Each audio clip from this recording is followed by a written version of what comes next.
മണ്ഡലപൂജയ്ക്ക് അയ്യപ്പസ്വാമിക്ക് ചാർത്തുന്നതിനുള്ള തങ്കയങ്കി വഹിച്ചുള്ള ഘോഷയാത്ര ആറന്മുള പാർത്ഥസാരഥി ക്ഷേത്രത്തിൽ നിന്നും പുറപ്പെട്ടു.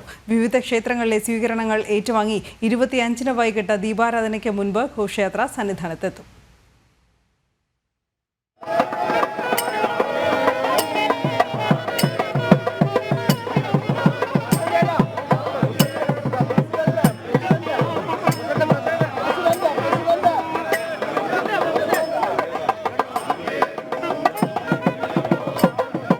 സ്വാമിയെ ശരണം ശരണമയ്യപ്പ വിളികളുമായി ഭക്തസഹസ്രങ്ങൾ പുലർച്ചെ 5 മുതൽ ആറന്മുള പാർത്ഥസാരഥി ക്ഷേത്രത്തിൽ തങ്കയങ്കി ദർശനം ആരംഭിച്ചു. 7 മണിയോടെ ഘോഷയാത്ര ക്ഷേത്രത്തിൽ നിന്നും പുറപ്പെട്ടു.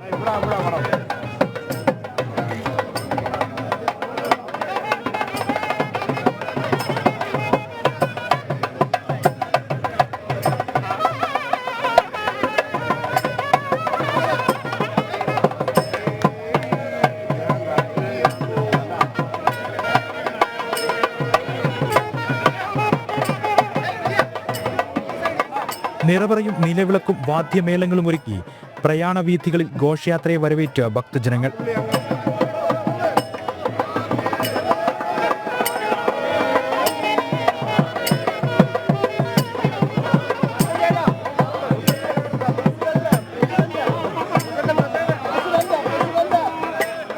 ഓമല്ലൂർ രക്തകണ്ഠസ്വാമി ക്ഷേത്രത്തിലാണ് ഘോഷയാത്രയുടെ ഇന്നത്തെ രാത്രി വിശ്രമം. നാളെ കോന്നി മുരിങ്ങമംഗലം ക്ഷേത്രത്തിലും നാളെ കഴിഞ്ഞ് പെരുന്നാട് ശാസ്താ ക്ഷേത്രത്തിലുമായി രാത്രി വിശ്രമം.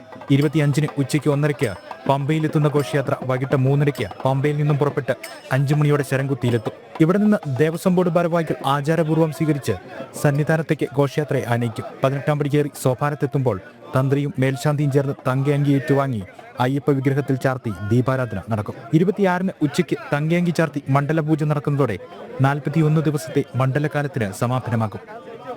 ജനം, പത്തനംതിട്ട. അതേസമയം ശബരിമലയിൽ ഭക്തജന തിരക്ക് തുടരുകയാണ്. ഇന്നലെ 92,001 ഭക്തരാണ് ദർശനം നടത്തിയത്.